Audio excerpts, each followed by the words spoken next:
நடிகர் விஜயின் தமிழக வெற்றிக் கழகம் சார்பில் வரும் 27ஆம் தேதி மாநாடு நடத்தப்படும் என அறிவிக்கப்பட்டிருந்த நிலையில் விழுப்புரம் புதிய பேருந்து நிலையம் எதிரில் அக்கட்சி நிர்வாகிகள் மற்றும் தொண்டர்கள் பட்டாசு வெடித்தும் இனிப்புகள் வழங்கியும் கொண்டாட்டத்தில் ஈடுபட்டனர். இதுகுறித்த கூடுதல் விவரங்களோடு இணைகிறார் எமது செய்தியாளர் தாமோதரன். வணக்கம் தாமோதரன், இந்த கொண்டாட்டம் தொடர்பான விவரங்கள். வணக்கம் சுபா. தமிழக வெற்றி கழகம் சார்பில் வருகின்ற 23ஆம் தேதி மாநாடு நடத்தப்படும் என அறிவிக்கப்பட்டிருந்தது. அதற்கு கால அவகாசம் இல்லாத காரணத்தால் தற்பொழுது விஜய் கட்சி சார்பில் அக்டோபர் 27ஆம் தேதி இந்த தமிழக வெற்றி கழகத்தின் சார்பில் விழுப்புரம் மாவட்டம் விக்கிரவாண்டி வி சாலையில் இந்த மாநாடானது நடத்தப்படும் என தற்பொழுது அறிவிப்பானது வெளிவந்துள்ளது.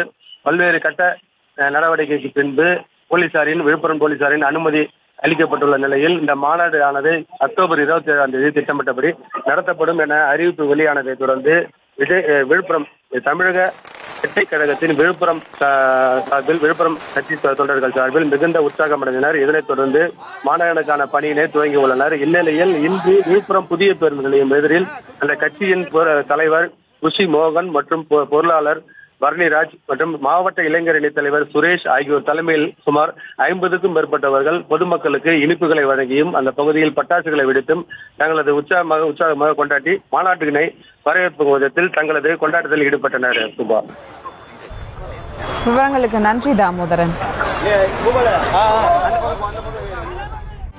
செய்திகளை உடனுக்குடனும் துல்லியமாகவும் தெரிந்து கொள்ள சப்ஸ்கிரைப் பண்ணுங்க.